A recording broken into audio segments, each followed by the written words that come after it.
வணக்கம் மக்களே. நேற்று பஞ்சகாவிய விளக்கு எப்படி பண்ணுறது அப்படிங்கிறத பார்த்தோம். இன்றைக்கி அந்த விளக்கை எப்படி யூஸ் பண்ணலாம் அப்படிங்கிறத பார்க்கலாம். இப்போ வீடியோவில் பார்த்துட்ருக்கீங்கள்ல, இதுதான் நம்ம நேற்று பண்ண விளக்கு. பாருங்கள் எவ்வளோ அழகாக இருக்குன்னு. இந்த விளக்கு செஞ்சதுக்கப்புறம் நம்ம நல்லா வெயிலில் காய வச்சு எடுத்து இப்போ கொண்டு வந்திருக்கோம். ஒரு சின்ன பிளேட் எடுத்துக்கோங்க. அந்த சின்ன பிளேட் மேலே இந்த விளக்கை வச்சிடலாம். விளக்கில் ஊற்றுறதுக்கு நெய் இல்லைன்னா நல்லெண்ணெய் யூஸ் பண்ணிக்கலாம். நான் இப்போ நெய் யூஸ் பண்ணுறேன். திரியை நம்ம நெய்யில் நனைச்சி எடுத்துக்கலாம். இந்த நெய் ஊற்றின விளக்கில் திரியை வச்சு தீபம் ஏற்றலாம். இப்போ விளக்கு ஏற்றியாச்சு. பாருங்கள் எவ்வளோ அழகாக விளக்கு எரியுதுன்னு. இந்த விளக்கு 5லேருந்து 7 நிமிஷம் வரைக்கும் சுற்றி எரியும். இப்போ பார்த்துட்டு இருக்கிறது சிவனோட ஜோதிக்கு சமம். இந்த விளக்கு எரிஞ்சு முடிச்சதுக்கப்புறம் வரக்கூடிய புகை நம்மளுக்கு ஹோமம் வளர்க்குறப்ப கிடைக்கக்கூடிய இந்த நறுமணம் வரும். இப்போ பார்க்குறது நல்லா எரிஞ்சு முடித்த விளக்கு.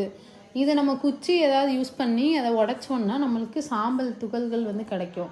அந்த சாம்பல் நம்ம விபூதிக்கு சமம். அதை நம்ம யூஸ் பண்ணிக்கலாம். அவ்வளோதான் மக்களே. இந்த மாதிரி தான் இந்த பஞ்சகாவிய விளக்கை யூஸ் பண்ணணும். நேற்று போட்ட வீடியோவுக்கு கொஞ்சம் ஆதரவு தெரிவிச்சிருக்கீங்க. இதே மாதிரி உங்களோட சப்போர்ட் எங்களுக்கு எப்பயுமே வேணும். வீடியோ பார்க்குறவங்க எல்லாருமே சப்ஸ்கிரைப் பட்டனை கிளிக் பண்ணிக்கோங்க. நன்றி மக்களே.